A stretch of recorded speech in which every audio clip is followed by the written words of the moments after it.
This is advanced steel design, grillage foundations. We are there in the next topic, grillage foundations.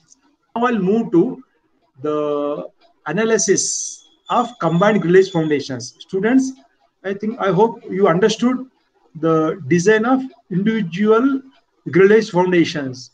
We'll now move to the combined grillage foundation. Combined. Why combined grillage foundation is needed? When two columns are very near, right? Or maybe, right? Maybe far also. It is immaterial actually. It is very immaterial. Very whether they are near or very far, it is immaterial. But the space, one dimension for the footing available is restricted. One dimension of the footing is restricted. Then a combined grillage foundation is needed.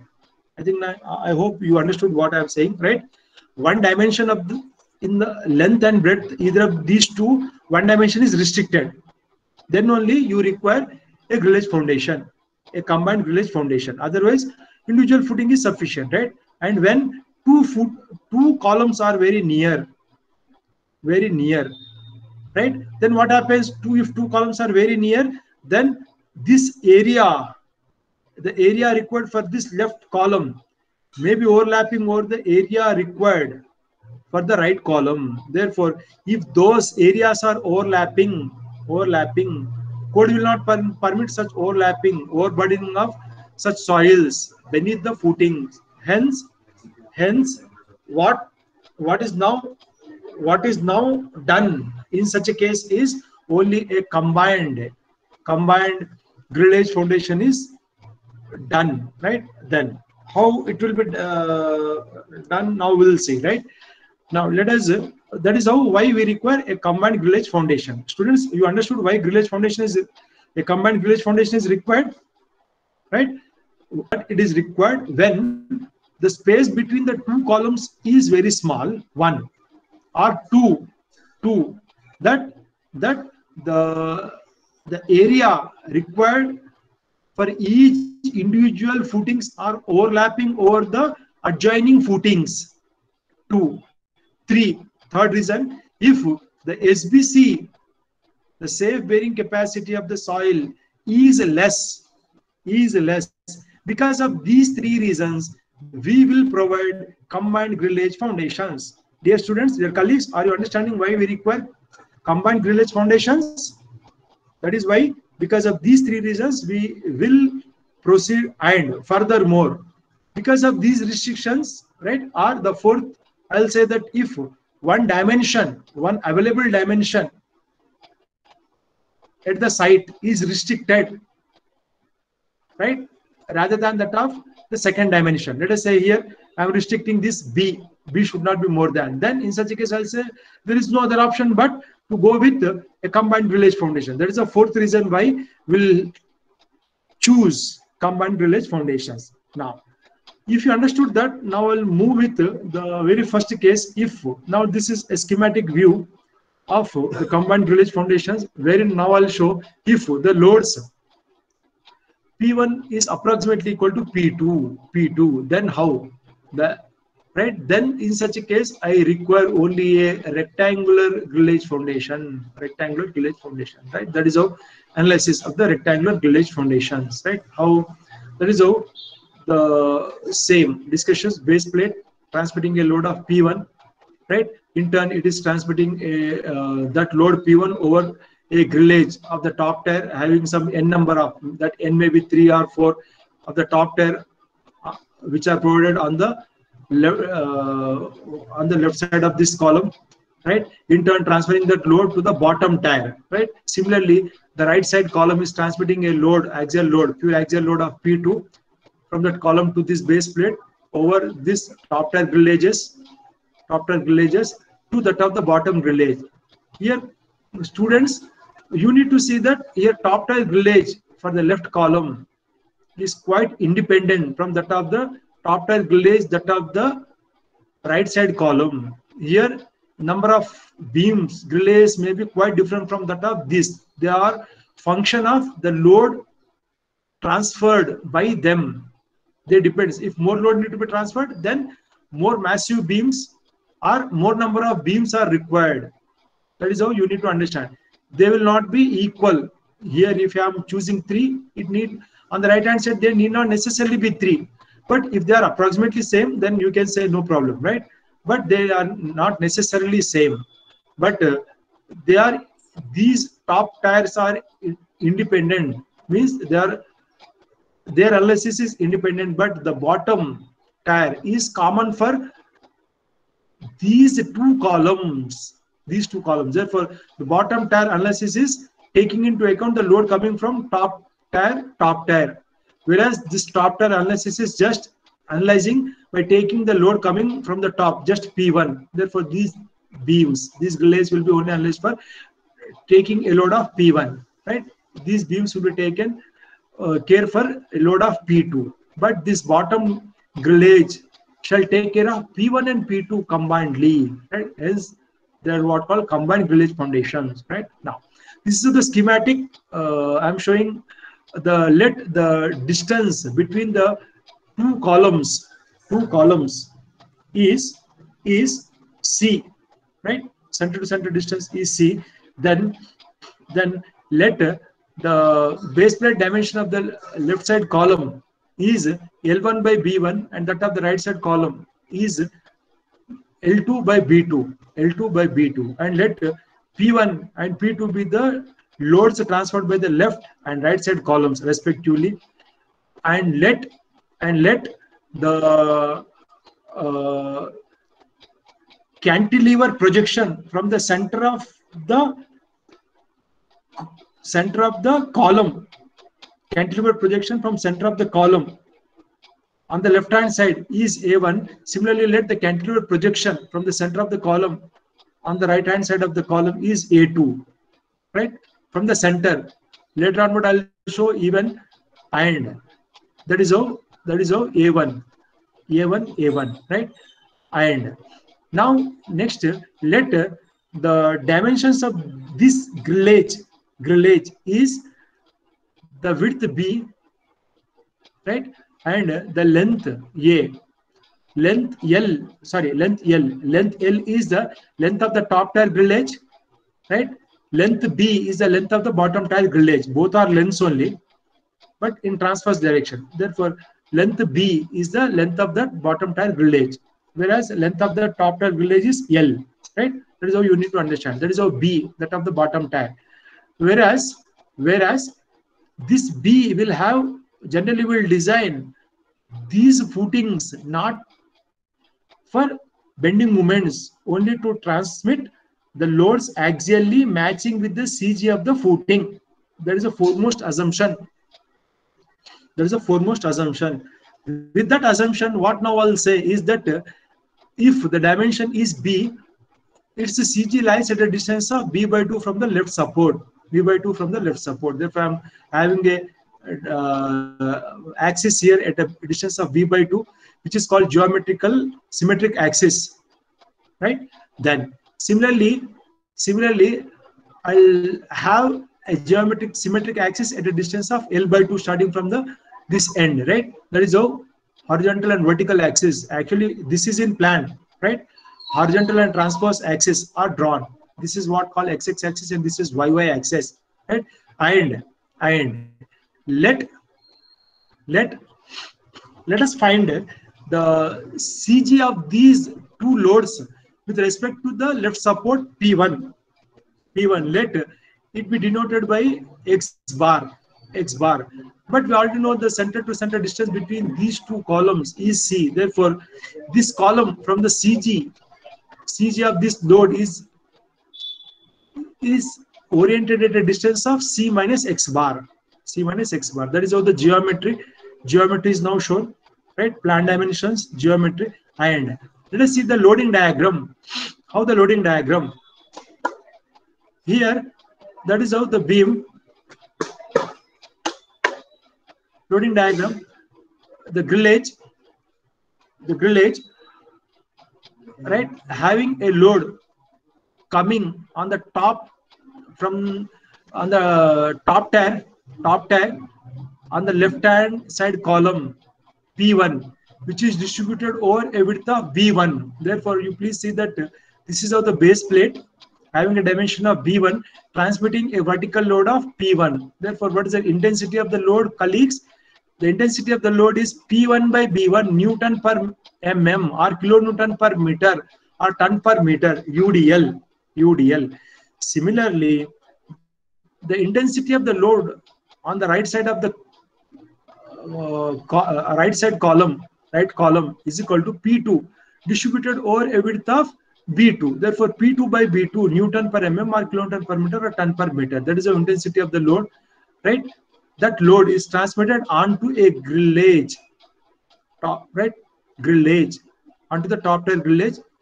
Then this top tile grillage will transmit the load onto the bottom tile grillage, right? Onto the bottom tile grillage. That is how the load distribution, load path, right? Then let us see how it is transmitting onto the top tile grillage. These grillage to this grillage, right? Now let us say that here once the load is coming onto this top tier, the analysis is not going to change, colleagues. The analysis is not going to change, right? But only there is a change in analysis for the bottom tier grillage. In the previous discussions, we have seen how to analyze the top tier grillage. That is still applicable. Hence, I am not explaining the analysis of the top tier grillage, but I am focusing only on the analysis of the bottom tier grillage. For which this is that loading diagram. Dear friends, this is how the loading diagram for the lower tier beams, not for the upper tier beams. Fine. Okay, let us see how, right? And this is how the net cantilever from the end of the base plate is A1 prime, where A1 is the cantilever projection from center of the column, whereas A1 prime is the cantilever projection from end of the base plate to the left end of the grillage beam, A1 prime. That is A1 prime, right? And similarly on the right hand side, it is A2 prime, starting from the end of this base plate to this cantilever projection is A2 prime, whereas this is A2, right? That is how this is A2 prime. Then this total load P1 plus P2 is distributed as UDL over the entire bottom tier grillages, right? Let the intensity of such loading is Q naught, the actual bearing capacity of the soil is Q naught, right? Then that entire load is distributed over how much of width? B. Therefore, Q naught is the actual bearing capacity or bearing capacity of the soil, kilonewton per meter square, over B width, means it is so many kilonewton per meter, as if UDL. That is how the intensity of the load is Q naught by B, right? That is how for the lower tires. Then we'll do the analysis now. That is how. Now, first step, once I draw the schematic for the transfer of the loads and loading diagram, then assuming this heading is finding the CG of the loads. Assuming the CG of the loads P1 and P2 acts at a distance of x bar from the left column, centroid of the column, then from this figure, what I can say is P1 multiplied by 0 distance plus P2 multiplied by C, because P2 is there at a distance of C, by taking the left column as a reference. Clockwise couple, both are clockwise couple. What is anti-clockwise couple? Is total load P, which is equal to P1 plus P2 acting in the anti-clockwise direction. These are clockwise. P1 multiplied by 0 plus P2 multiplied by C must be equal to anti-clockwise couple P multiplied by X bar. Therefore, at X bar, CG distance is unknown, which is P2C multiplied divided by P. But P is equal to summation of all the such vertical loads P1 plus P2. Hence, I'll get X bar is equal to P2 divided by P1 plus P2 multiplied by C. That is how. Then the distance of the CG of the column load from the right side column, which is transmitting a load of P2 is C minus X bar. Then let us see how to fix the geometry dimension or length and breadth. That now I'll do, right? Now, this is how fixing the size. Then let A2 be the minimum projection of the centroid of this projection from centroid of P2. Then from geometry, I'll go to this figure, then you'll understand. I'll come to this schematic, colleagues. Right? What I can say now, right? Therefore, from this geometry, what I can say is B2 is nothing but C minus X bar plus A2 are the same, is also applicable. B2 is numerically equal to A1 plus X bar. Either of the two is true. Fine. You need not worry, right? Therefore, I'm taking that. Therefore, B2 is equal to C minus X bar plus A2 on the right hand side, or on the left hand side. It is exactly that expression. From this, now I can say that the minimum width of the bottom tire required B requ is equal to 2 times C minus X bar, 2 times C minus X bar plus A2, that whole multiplied by 2, or C minus X bar plus A2 bracket multiplied by 2 times this. That is the minimum required width, but you should provide more. B provided must be greater than this B required, then only it is okay. Then we already know what is the total area of the foundation required. 10% more weight for the self weight of the footings, that multiplied by P divided by intensity of this loading. Just now we have calculated what was the actual intensity of the loading, right?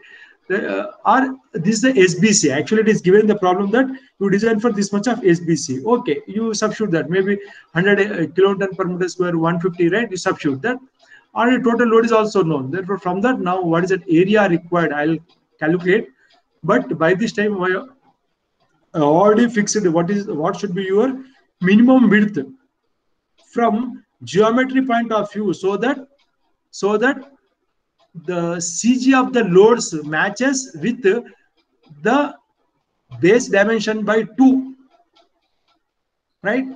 Base dimension by 2. That is how there is no bending moment, additional bending moment in the design. That is how B is already fixed. Therefore, length of the top tire required, grillage beams required, L requ is equal to total area required divided by the length of the bottom tire beams provided, B pro, right? That is how L required is, you provide more than that of this required. That is how. Now, even if I go to this figure, let me go back to this geometry. Go to geometry. There, I can see that B is equal to what I can say is this entire width B is equal to C plus A1 plus A2, where C is the center distance between the columns and A1 is the left projection from the center of the column, and A2 is the right projection, cantilever projection from the right side of the column. Then that is how the statement, right? Therefore, what should be, let us say, if at all there is a restriction, what I told is why grillage foundations are required. If at all there is a restriction at the site saying that that is the end of the property, just adjoining that end of the property, you must erect your own column. Therefore, if at all such restrictions are there, then that A1 is already fixed. Right? Maybe that A1 is just 100 mm, or maybe just 300 mm. That is already fixed from the boundary, from the existing boundary conditions are from the existing site condition. A1 is already known. C, center distance between the column. We already planned how much must be the numeric value of C, and we already fixed what is B. Therefore, the once one projection is fixed, keeping in you the site restrictions, if any, if at all that is there, you take into account. Otherwise, you can fix your own value. Nothing wrong, right? Once you fix one projection, the other projection can be calculated using this expression: B is equal to A1 plus A2 plus C. That is how A2 is equal to B minus A1 minus C, or A1 is equal to B minus A2 minus C. That is how the projections are also calculated. Means we have totally fixed with the geometry, size, matching the CG of the footing with the geometric dimensions B by 2, L by 2. That is how, so that there is no eccentricity in the footings or foundation. We are not designing for that eccentricity. We are not having additional movements, right? Additional movements, purely axial loads, right? That is all. Then let us go to the analysis, right? I hope you are understanding, students. Students are understanding what we are discussing. Yes, sir. Yes, Yeah, sir. fine. Thank you. Right. Okay. Then now I'll move to the analysis for design forces in upper tier. Right.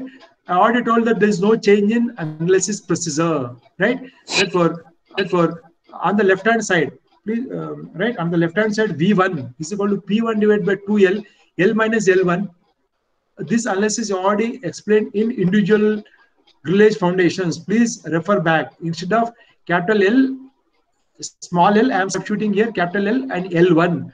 Instead of V, I am saying V1. Means on the left hand side column, right? P1, right? Similarly, on the right hand side column, it is vice versa. V2 is equal to P2 divided by 2L, L minus L2. Then similarly, the bending moment, maximum bending moment of the top tier grillages or upper tier grillages, both are same. Upper tier grillages need to be designed for this much of bending moment, P1 by 8, L minus L1, and that of the top tier grillages on the right side of the column or right side of the grillage, or just below the right side of the column, must be designed for this much of bending moment, P2 divided by 8, L minus L2. That is how the analysis of the top tier. Then let us see the analysis of the bottom tier grillages, right? For design forces in lower tier, now I'll say that the actual intensity of the load is equal to total load P1 plus P2 divided by actual area provided, Q naught. Actual load divided by actual area, right? It must be less than the SBC. Then only we'll say okay. Once this check is okay, then what I'll do is let A1 prime and A2 prime are the net cantilever projections beyond the ends of the base plates to the left and as well as to the right, as shown in the figure. Therefore, from the same figure, what now I can say is A1 is nothing but A1 prime plus B1 by 2. Please see that geometry. Hence, A1 prime is nothing but A1 minus B1 by 2. Similarly, on the right hand side, I can say A2 is nothing but A2 prime plus B2 by 2, or A2 prime is nothing but A2 minus B2 by 2. Right? That is how this A2 prime is A2, this, or this A2 is nothing but A2 prime plus this width of the base plate is equal to B2 by 2. Right? That is how from the figure I'll get, from the schematic I'll get, right? That is how the net cantilever projections are also calculated. This A2 prime, this A1 prime, both are calculated now. And now I'll start analysis. That is how the intensity of the load from the top tier as uniformly distributed and that is transmitting to the soil beneath, right? This is the lower tier is transmitting onto the soil, right? Soil is also offering equal resistance as UDL with an intensity of Q naught by B. Just now we have seen, right? Now, from the starting of the left end of the beam, I'll take a section XX. That section may be x1, x1, x2, x2, x3, x3 dash dash, x7, x7. You please see many sections are given. You take a section xx at a distance of x. Let us say I want to analyze for getting the shear force and bending moment from 0 x to a1 prime x. My x is just greater than 0 and less than a1 prime, means beyond this left side of the base plate up to the end of the grillage, left side of the grillage. There, if you want to analyze, then the section must be taken within this 0 to a1 prime, right? But we know that cantilever has maximum shear force and maximum bending moment at the face of the cantilever only. Hence, I am directly going to the face of the cantilever or at the end of the base plate where maximum shear force xx1, maximum bending moment will be obtained, right? Hence, the at this section x1, what is that bending moment? Right? Then this intensity of the load is Q0L. This intensity of the load is Q0L, right? And that multiplied by this cantilever projection is A1 prime. The CG of this UDL is concentrated at A1 prime by 2. Hence, this value is Q0L A1 prime whole square divided by 2. A1 prime by 2, right? That is how the bending moment at this section x1. Similarly, the bending moment below the base plate at section x2. If I take a section xx within this left side of the base plate, x2 means x is in this figure greater than a1 prime and less than a1 prime plus b1. Right? That is how the x. That is how. Then in such a case, if I consider a section xx at a distance of x2 lying within this, then what is the bending moment? That bending moment x2 is nothing but Q0L multiplied by x by 2, this cantilever projection.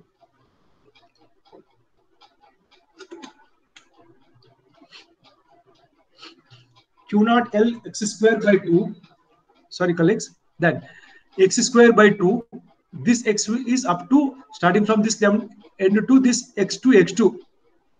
Right? Therefore, x multiplied by x by 2. Therefore, Q0L x square by 2 at this section x2 minus this intensity of the load is P1 by B1, because this load P1 is distributed over a width of B1. Therefore, intensity of this load is equal to P1 by B1 is over this much of acting over a length of this much of length, which is x minus a1 prime. This distance is x minus a1 prime. It is concentrated at x, half of this distance, x minus a1 prime by 2 means whole square. That is how I'll get m2 given by this expression. Similarly, and now you can do, means I'll get, even what now I'll do is I'll check by substituting lower end, means x is equal to a1 and upper bound is equal to a1 plus L1. That is how I'll get the bending moment at the left end, even at the right end, right? But you will get maximum bending moment at the mid length of this L2 at the CG of this base plate, right? We will see that in the further analysis, right? Similarly, what you can do is now consider a section. Actually, that section x3 is at the end of this base plate. Please see that section x1 is at the starting of the base plate, x2 in between the base plate, x3 at the end of the base plate, x4 starting from this end of this base plate in the middle part before you encounter another base plate on the right hand side. Therefore, this end to this end, right? Therefore, x4. This is how x distance. There, what is the bending moment? Maximum generally you will be getting maximum positive bending moment here, right? Because here this is negative bending moment. By default, it is negative bending moment. Even this may be negative bending moment, but here you may be getting positive bending moments. Let us examine. If I do the analysis, I'll get the maximum, the bending moment at this section x4 at mx at x4 given by q0 L multiplied by x by 2 x square minus this load, total load. How much is the total load? Vertical load is P1, which is concentrated at a distance of this much of perpendicular distance, right? This perpendicular distance. How much? That distance is nothing but x minus a1. Therefore, this load P1 is concentrated distance of x minus a1. Now, that is how the analysis for the bending moment must be done, right? And similarly, now you substitute a lower bound of x. This a1 plus L1, you will get the bending moment at x3, which is the check using the previous equation. Now even you substitute the upper bound value of this at xy, you can get a bending moment. Now I'll enter into the base plate, which is on the right side, below the right side of the column, right? I am considering a section x6 in the base plate portion, starting from x5 to end of the base plate x7. Then this distance is equal to x. Then what is the bending moment at that location? The bending moment at that location is, with respect to the left as a reference, q0 L x square. It will not change, and this will also not change. P1 x minus a1. But additionally, what comes into picture is, because you are already there in this portion, therefore P2 portion will also come into picture. That is how P2 by P2 multiplied by x minus a2 bar, or even you may take right hand side as a reference, and you can do the analysis, right? That is how q0 L x square minus P2 by B2 means P2 multiplied by x minus a2 prime. That we'll see, right? In the numeric problem, I'll show, right? Similarly, the shear force. Now, this is how the analysis for the bending moments. Now, let us see the analysis, how I'll get the shear forces under the column 1. This you already seen from the schematic. The shear force here at section 1 is what? This intensity of the load multiplied by this distance x, right? That is intensity of the load multiplied by x. That is how V1x at section 2. Section 2 means in between the left side of the base plate is q0 L multiplied by x, right? Minus P1 by B1 x minus a1 prime, right? If I go within the central portion, means at x is equal to x4 section, then this will become q0 L x minus, if you cross the base plate, how much of shear is the loss? Is P1 is the loss, right? This is the loss in the shear force. That is all. Now, even if you want to find out what is the shear force just below the right side base column, even you can take right side as a reference. Then total load from the right side is also q0 Lx. X is starting from the right side minus what is the loss of the shear force is P2. If you take the right side as a reference, that is how the loads are obtained. Dear students, are you understanding what we are discussing regarding that of the analysis? Is there any doubt regarding this? That is how the analysis must be done for finding out the shear forces and the bending moments, right? Now, let us see an application problem, a numeric problem with fundamentals at a quicker pace. I'll do this problem at a quicker pace, colleagues, keeping to the time restrictions, right? Now, 2 columns having sections ISHB 400 at the rate of 82.2 kg per meter and ISHB 300 at the rate of 58.8 kg per meter are carrying axial loads. Left hand side 1800 kilonewton, right hand side column 1200 kilonewtons. which are placed 4 meter apart. Take SBC as 200 kilonewton per meter square. Then design a rectangular grillage foundation. That is how it is given. The data is given. Therefore, I am just noting down what is given. Given data, ISHB columns, both left hand side, right hand side columns are same. ISHB 400 at the rate of 32.2 kg per meter, right? Transmitting even right hand side column same, right? But left hand side column load P1 1800, right hand side P2 1200 kilonewton. Both the base plates are given as same. The size of the base plate of the left side is given as 800 by 800 mm square. Therefore, L1 is equal to B1 is equal to 800 mm, and the size of the right side base plate, right side column base plates are given as 700 by 700 mm square. Therefore, L2 is equal to B2 is equal to 700 mm by 700 mm. That is how the data given, and SBC Q naught is given as 200 kilonewton per meter square. 200 kilonewton per meter square. Then that is how the data is given. We have just noted down the given data. Then for subheading, let us fix the geometric epic pace or the size of the footing.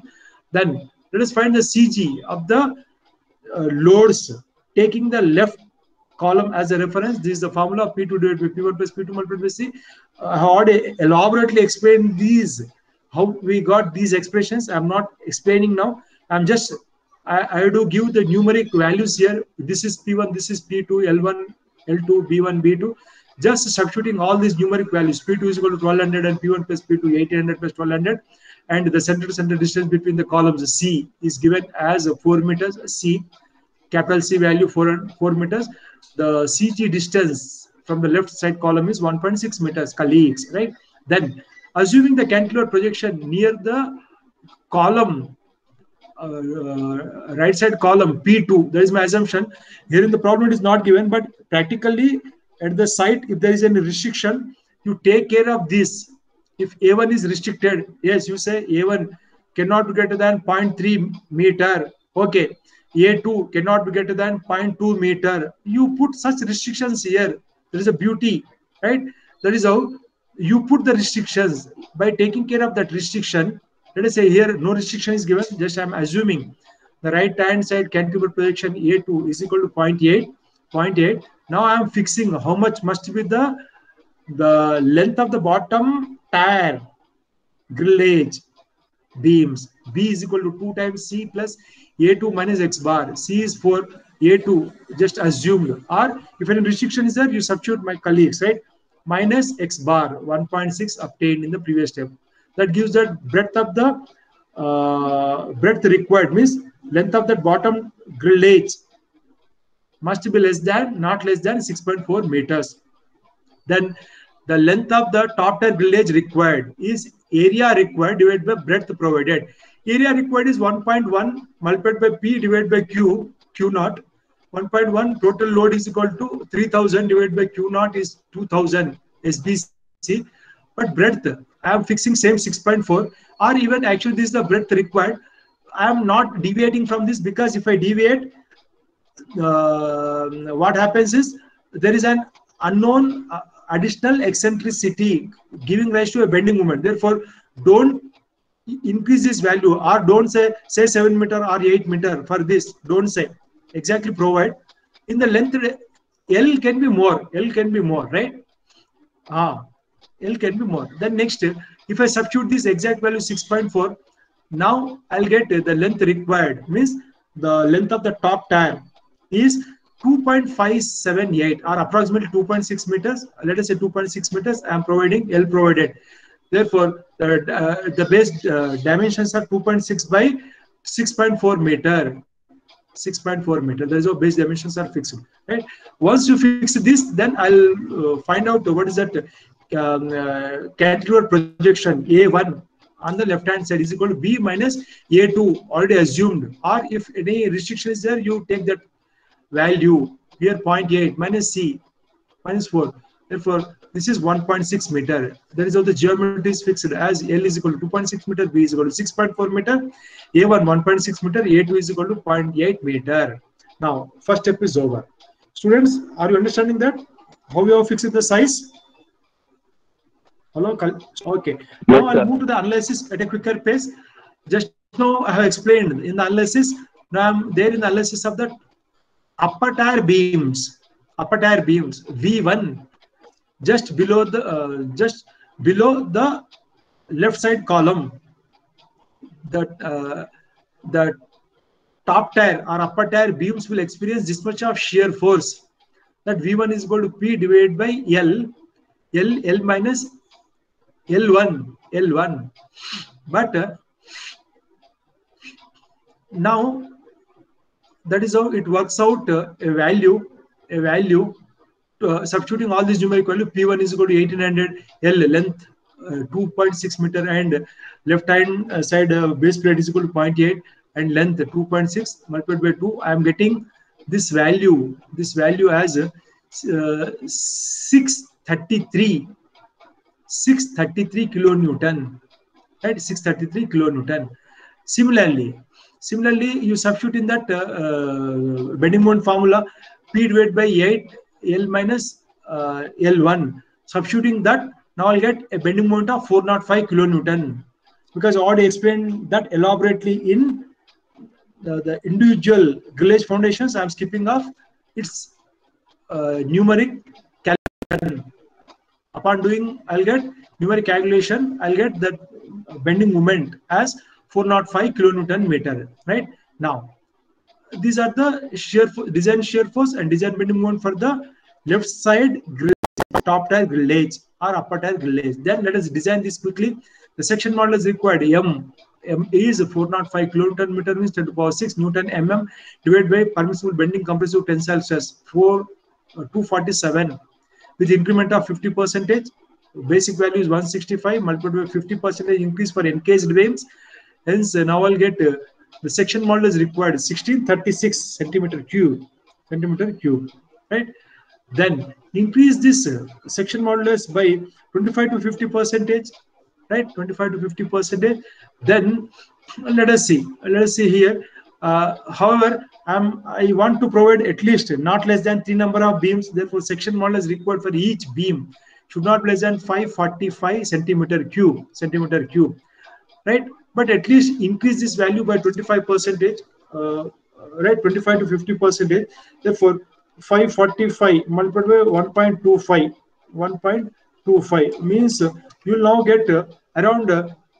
If you increase by 25%, you will get around 680 centimeter cube, right? 680 centimeter cube. But I am trying with a section modulus of 613 for this section. ISLB 350 at a rate of 49.5 kg per meter, right? At a rate of 49 kg per meter, for which 13.6 centimeter cube section modulus is provided, whereas you require only 545. Therefore, it is okay from the flexure point of view. Then I'll note down the relevant engineering properties where the depth of the section is already 350. Then width of the flange BF is equal to 165 and thickness of the web 7.4 mm and H2 is equal to 30.85. Therefore, now I'll do quickly as I have discussed in the individual grillage foundation at a quicker pace. Check for the spacing, right? The actual spacing is 800 minus 3 beams whose width of the flange each is 165 minus divided by 2 spacings. Therefore, the actual spacing between the ends to ends of the flanges is equal to 152. It is greater than 75 mm. Hence, it is okay. Means concrete can be poured and concrete can also be vibrated. Is the meaning of this, right? Then next, check for shear stress, right? Check for shear stress, right? Then the shear force is distributed among 3 number of beams. Hence, each beam will bear 207.7 kilonewton, whereas actual shear stress V divided by H multiplied by TW, which is the shearing area. This is that shearing force divided by shearing area. Shearing area is 350 depth of the web multiplied by thickness or 80.2 MPa, which is much less than 100 MPa. Therefore, okay. The next, check for crippling. Check for crippling is done with respect to the bearing stresses. Bearing stress, actual bearing stress P1 is 1800 kilonewton. N 3 number of girders. L 800 width of the base plate plus 2 root 3 H2 is 30.85 multiplied with thickness of the thickness of the web, thickness of the web is 7.4. Upon doing calculations, you will get 89.41 MPa, whereas permissible bearing stress is 187 MPa. Therefore, okay. That third check is also okay. Then I'll check. I told that I'll do this check for buckling in the next problem. Therefore, now I am explaining the check for buckling at a slower pace, right? So far, you have seen these in the previous problem also: check for spacing, check for shear stress, check for crippling. But there I have not discussed this check for buckling. Therefore, now I am explaining elaborately. Please, students, are you understanding this? In the previous problem, I have not explained this elaborately, isn't it, students? Right? From page number 87 of IS 800 1984, which is working stress design method. As of now, we are having IS 800 2007, which is based upon the limit state method. Right? Right? As per the old code, using working stress method, the D1 means pure vertical depth of the web is D 350 minus those up to the end of the curved part, root radius, 2 times root radius. Bottom root radius, one top root radius divided pure vertical depth of the web is only 288.3 is the meaning of D1, right? Then the actual slenderness ratio from this page number 87, code says that the slenderness ratio for this buckling should be calculated using this D1 root 3 divided by TW, but D1 is equal to this much, root 3 divided by 7.4 means actual slenderness ratio is 67.5. Then I'll go to the page number 39. There, for slenderness ratio 60, permissible axial compressive stress 122 MPa. From page number same for lambda 70, slenderness ratio 70, sigma AC 112. Now I'll interpolate. Hence for lambda 67.5, this value is equal to how much? Upon interpolation, I'll get okay 122 minus 112 divided by this 70 minus 60 multiplied by this 67.5 minus 60. Upon interpolation like this, I'll get 114.5 MPa is a permissible axial compressive stress. Right?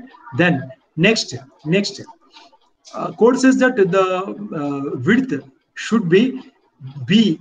This bearing width should be B is equal to L1, width of that base plate, plus H by 2, students, up to the neutral axis depth. What is 350 by 2? H by 2 is up to the neutral axis depth, right? That is what means the change, whether which component of the beam will buckle, students. Only compression part will buckle. Below the neutral axis, what is there? Tension. Tension part will not buckle. Please keep in mind, right? Tension part will never buckle, right? Only above the neutral axis, which is under compression, will buckle, like a column. The part of the web along with the flange, half symmetric part of the web along with the flange will buckle like a column with this much of slenderness ratio. How much? 67.5 with this much of bearing width at the neutral axis. How much bearing width? Of 975, 800 plus 350 by 2. Therefore, how much load can resist in that buckling or permissible axial compression load or buckling load? P is equal to permissible axial compressive stress 114.5 and that bearing or area in compression. Area in compression is width in compression 975 and its thickness of the web 7.4 divided by 10 to the power 3, 826 means this web will buckle at a load more than 826 kilonewton. But what is the actual load coming onto the each of the web, students? 1800 is a total load which is distributed among 3 beams, means each beam is receiving only 600, but 600 is much less than this buckling load 826. Therefore, this beam will not buckle. Beam in compression flange will not buckle. However, this check may not be required in this case. Why? Means Because these beams are already embedded in concrete.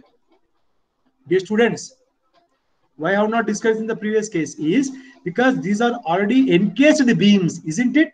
Encased means it is already embedded in concrete. Therefore, there is no question of buckling of the compression flange, not that of the tension flange, like this. Not that of the, right? There is no buckling. That of the compression flange, not that of the tension flange, right? Which is totally embedded in the concrete. Therefore, that is how the buckling will not happen. The buckling will not happen, right?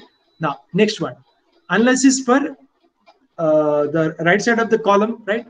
Now, once you analyze, you will get the bending moment M2 is equal to 285. I'm not calculating this numeric value because I already illustrated elaborately. I already demonstrated clearly in previous problem. You please refer back how to calculate this bending moment, the previous problem, right? P divided by 8 B minus this V L minus L2, substituting which you will get 285 kilonewton meter. Hence, section modulus required is equal to movement divided by permissible bending compressive stress 247. You require roughly 1150 centimeter cube, or this is 10 to the power 4 mm cube. But assuming 3 number of beams here also on just below the right side column, then the section modulus required is around 383 centimeter cube. Then what I'll do is I'll provide the same section what I have provided on the left hand side also. What I have provided on the left hand side, right? What we have provided on the left hand side, right? 383. Let us revisit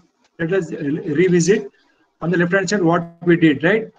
Here, there you required 545. Here, for the right hand side, you just require 383. Therefore, I'm just proceeding with this. The same section ISLB 350 may be provided. Or if you wish to optimize, you can optimize. That is left to you. But I'm skipping off for want of time. For want of time, I'm just skipping off. Or even you may optimize also. Nothing wrong. You can optimize also, right? Then, assuming 3 number of ISLB 300, S is equal to spacing is greater than 75 mm and tau BA cal with the same section, tau BA cal. I'm not showing the numeric values calculations. You can find its result as 72.7 MPa, which is less than 100 MPa, okay. And actual bearing stress 75.1, which is much less than permissible bearing stress. It is okay. And the check for crippling, check for buckling with a Stennes ratio of 63.5, it can take up permissible axial compressive stress is 118. Hence, that section can buckle only at 675.3 kilonewton, but what is coming onto that is only 400. Therefore, okay. I'm skipping up for want of time, my dear colleagues. These are akin to that of the steps which are explained here in the same section of the second problem. Right now, I'm skipping up for want of time. Please excuse me. Right now, I'll go to the analysis of the low tire beams. Right now, actual bearing pressure or actual SBC. Actual SBC is equal to total load. Total load is equal to 800 plus 1200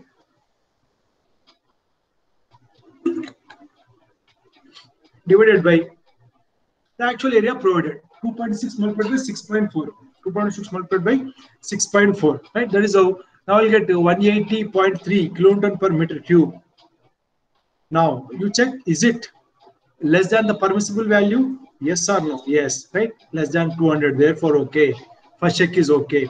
Now I got Q0 is equal to 180. Less than permissible value. Okay. Then next, the bending moment. I have already shown in the previous figure section X1, X1, X2, X2 like that up to X7, X7. Fine. X7, X7. Now I'm going to the same schematic. With that schematic, now let me show what are these values, right? What is that A1 prime? What is the net cantilever projection from end of the left base plate up to the end of the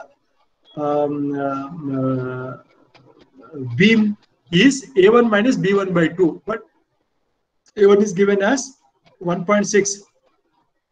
sorry, you already fixed A1 as 1.6 and B1 is given as 0.8 divided by 2. Therefore, A1 prime net cantilever projection on the left hand side of the column is 1.2. Similarly, on the right hand side column is equal to A2 minus B2 divided by 2. Substituting which you will get 0.45 as A2 prime. You recollect these values, calculate, and then the bending moment at section 1 is Q naught X Q naught L x square by 2 P1 by B1 x minus A1 prime by 2 whole square. Please go to those schematics, colleagues. That is how, right? Now let me go once again. Let me go revisit that schematic so that it is self-explanatory.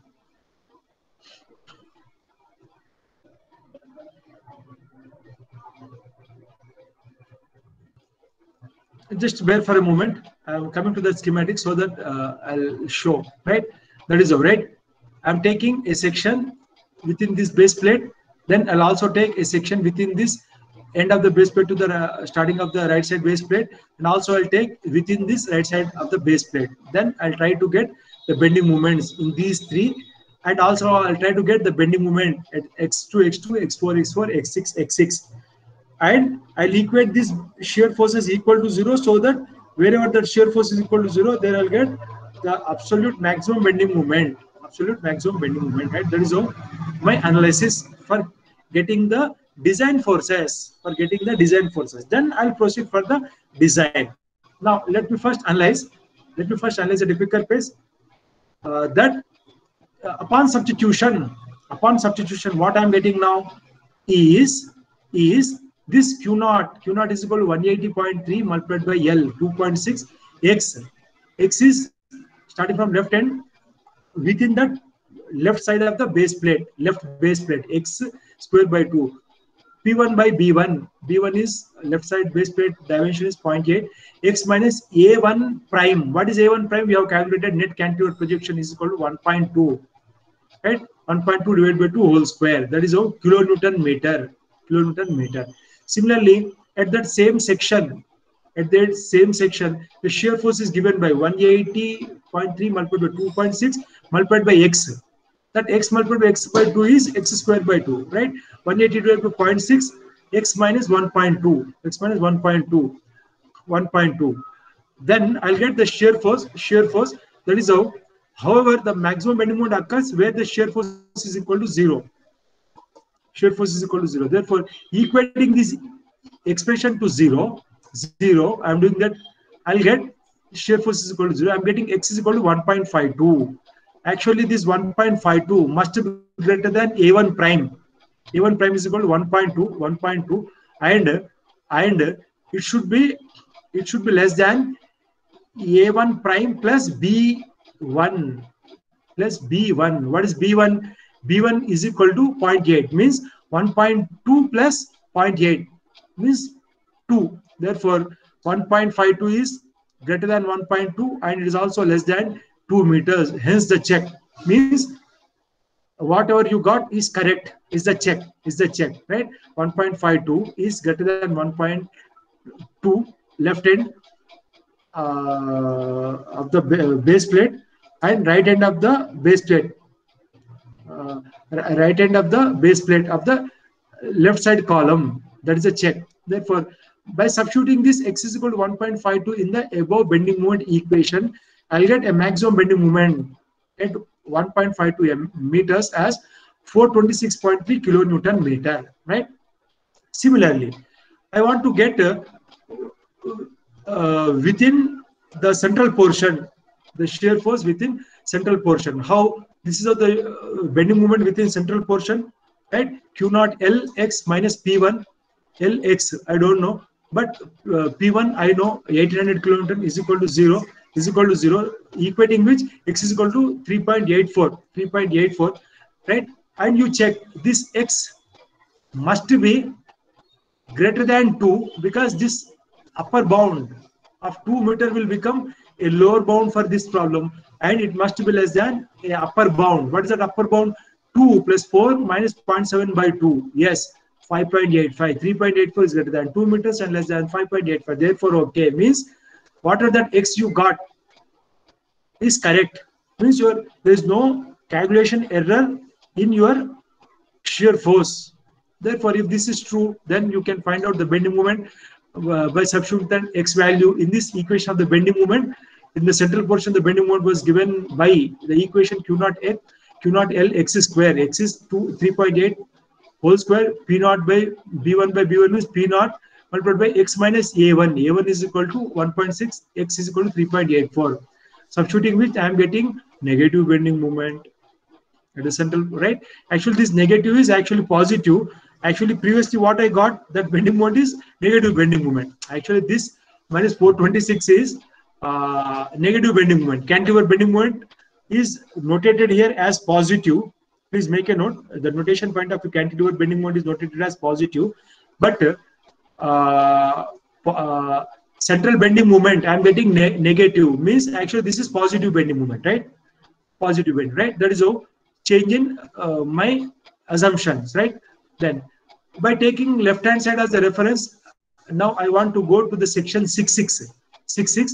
Therefore, now you equate that equation as how given in the previous discussion, equate to 0, 0. Then you will get, means I want to find out where from left hand side the maximum shear force occur just below the bottom of the base plate of the right side column.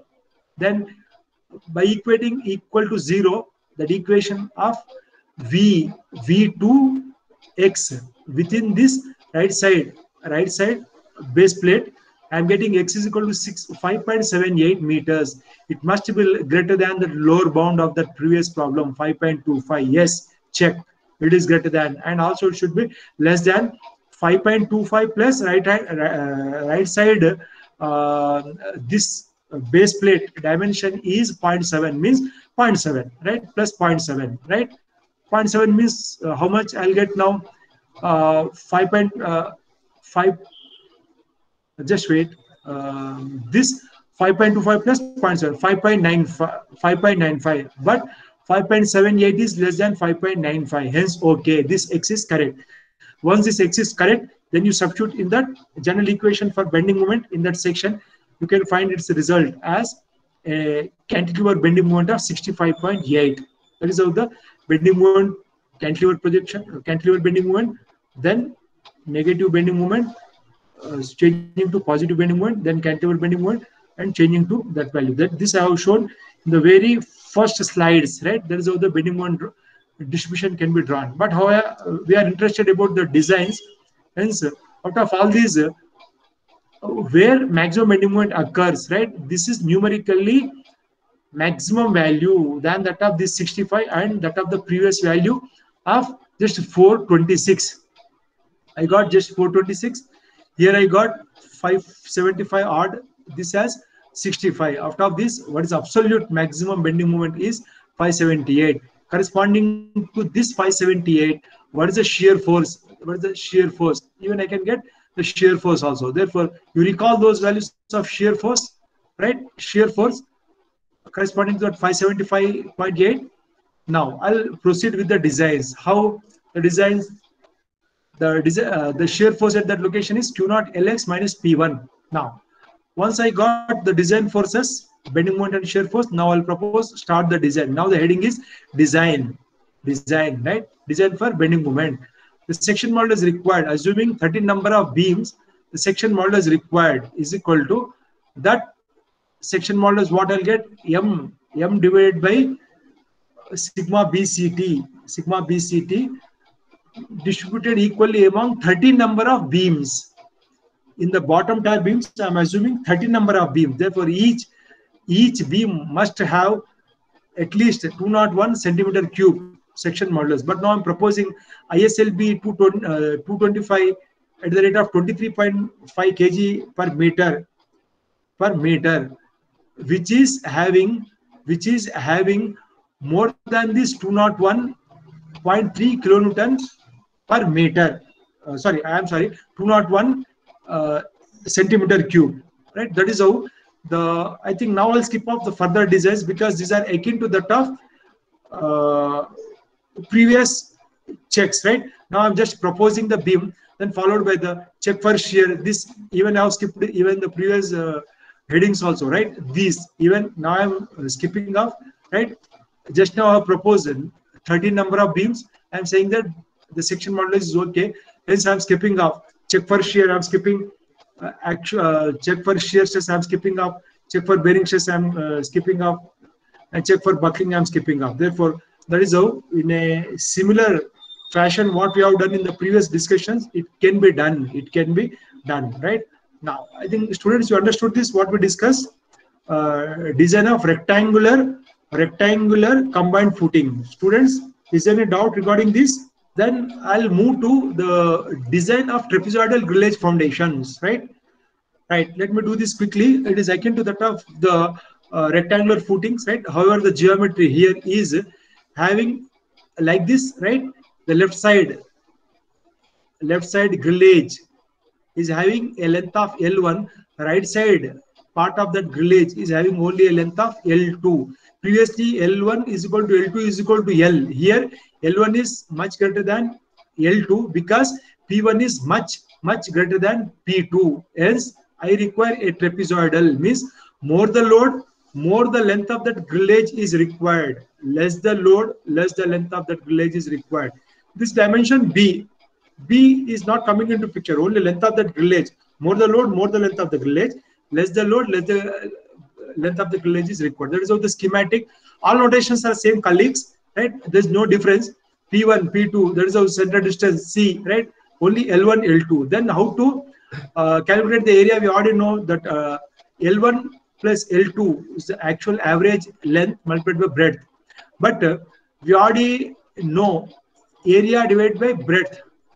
Area divided by breadth from the above equation is L1 plus L2 divided by 2. Let us say this is equation number 1. But if I assume this left end of the grillage as the reference, then I'll get the CG at a distance of x bar from this left end of the grillage, not from the centroidal axis of the left column. With respect to this left end of this is x bar. X bar is equal to, right, this L1 plus 2 L2 L1 A plus 2B divided by A plus B multiplied by H by 3. H is equal to 2B by 3. Therefore, with respect to this vertical axis, this CG of these loads are, CG of these geometry is fixed, is concentrated. CG of this trapezoidal shape is concentrated distance of x bar with respect to this L1, right? That is how I just found, right?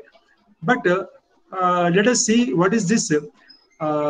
Is same can be written as L1 plus 2 L2 divided by L1 plus L2 can be written as 1 plus L2 divided by L1 plus L2. Y means L1 plus L2 by 2 is equal to A by B. Therefore, I can substitute that, right? L1 plus L2 by 2 is equal to A by B. From that point of view, I'm just doing this exercise. Therefore, doing that, I can split like this, right? And this is from the centroid of this trapezoidal point of view, but also from CG of the loading point of view, that right hand side part. This left hand side part is from the CG of the shape. This is from the CG of the load point of view, right? CG of the load with respect to this reference axis is P1 multiplied by A1 distance, clockwise couple, plus P2 multiplied by A1 plus C distance, centroidal distance. Center distance is C. Divided by total load P is P1 plus P2, right?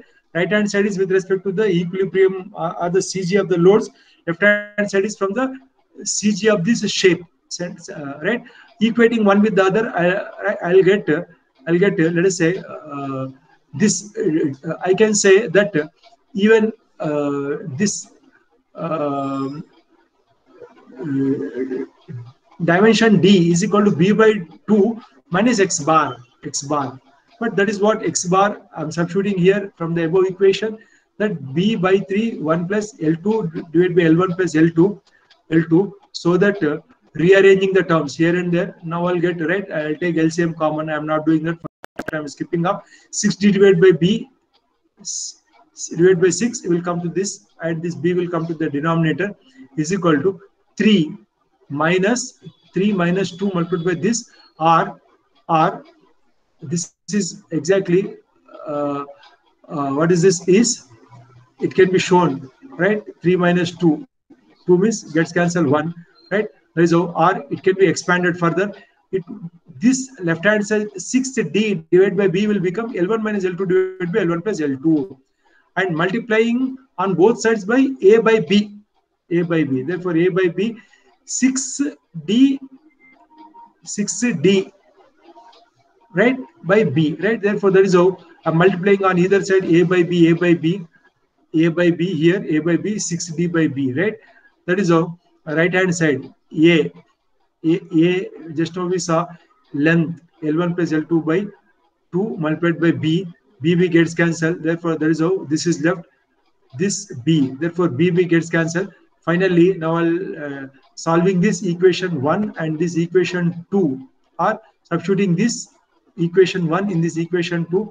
Now I'll get and solving this, I'll get length L1 is equal to a by b plus 6ad divided by b square is L1. Similarly L2, the length of the grillage on the right hand side L2 must be a by b minus 6ad divided by b square. That is how now I'll find out the area required, 1.1 P1 plus P2 divided by Q0, and from figure assuming the values for A1 and A2, keeping in you either the side condition or as given the problem, you now find out what is the breadth required. B required is center to center distance is already given, either it is a side condition, side restriction, either it is side restriction or already given. Therefore you fix B. Once B is fixed, right, you already know where the CG of these loads with respect to the left column is there. That is there at P2 multiplied by C divided by P. Therefore X bar is equal to X1 bar plus A1. Hence Q0, actual intensity of the load, is equal to total load divided by area, right? But this X bar is already, you go to this equation, this X bar I'm recalling from the right hand side part at P1 multiplied by A1, this X bar. Therefore recalling that value, substituting that here. Now you can find out what is X1 bar, because A1 is known already, X bar is already known from the previous case. What is X1 bar? You can calculate it. That X1 bar must be equal to this. That is how the check. Or even X1 bar may be calculated using this equation also. Both are same. Nothing wrong, right? Either of the two is true, right? Then I'll move to the analysis part, right? The analysis is like this, that the bending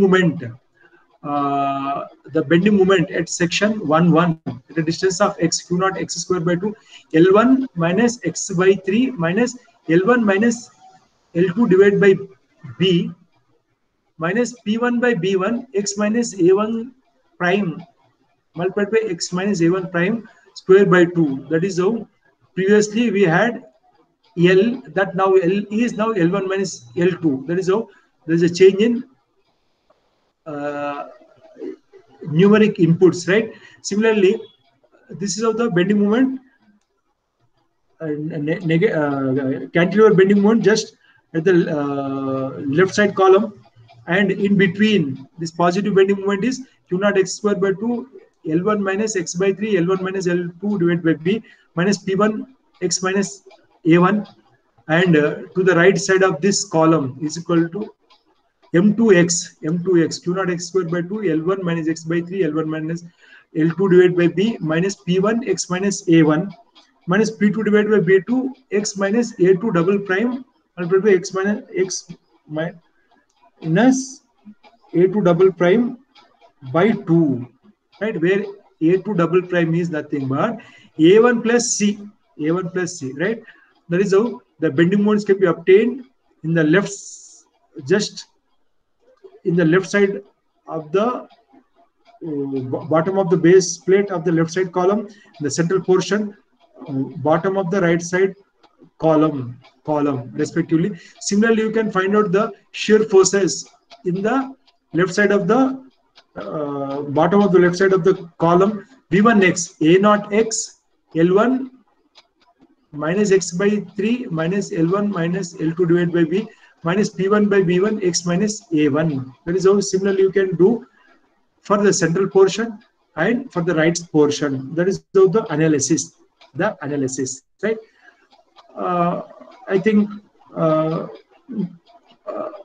is how the A1, A2, the geometry is fixed.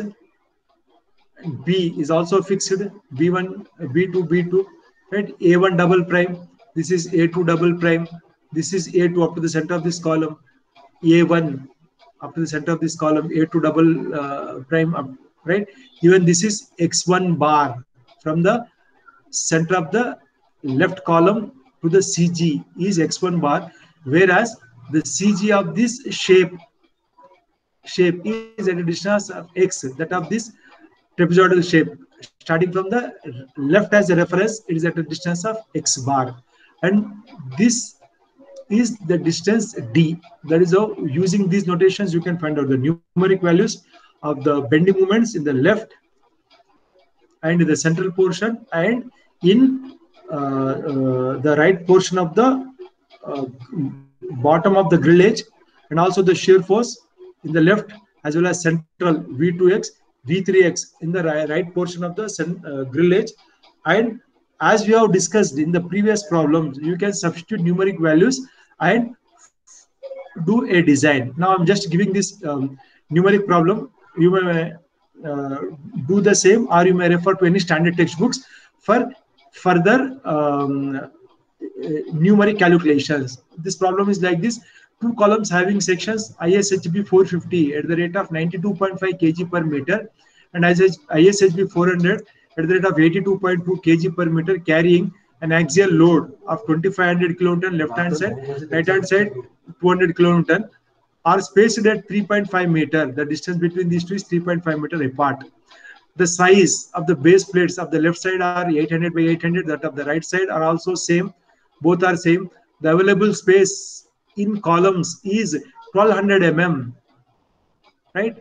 The available space between the columns is 1200 mm up to the column center, and that of the column 2 is 1500. Means this A1 is 1200 only is available, A2 only 1500 is only available up to the center of the column is given, or sometimes up to the end of the column may also be given. That is a site restriction. In the site, only this much of height is width is only available, right? Is only available. Taking SBC as 200 kilonewton per meter square, design a trapezoidal combined grill edge foundation. I think so far I have discussed the analysis procedure. How to analyze the top tier I have not discussed, because whether it is independent grill edge foundation or combined rectangular grill edge foundation, combined trapezoidal grill edge foundation, analysis and design of the top tier grill edge is same. Only for bottom tier, rectangular or trapezoidal analysis I have shown clearly. Even I have shown clearly the analysis procedure for rectangular combined grill edge foundations followed by its numeric substitution. Now I have explained analysis procedure for getting the design forces using these equations. After fixing the dimensions, this is what called proportioning of. This heading is what called the proportioning of the grill edge, or fixing the geometry, or fixing the size. After proportioning, I've given how to analyze to get the shear forces V1x, V2x, V3x, and how to get the design bending moments M1x, M2x, M12x, right? Therefore, once you get numeric values for the bending moments and shear forces, I think now the design is akin to that of those steps what we have discussed in the previous problems, right? Fine, students. I think now I'll conclude this topic. In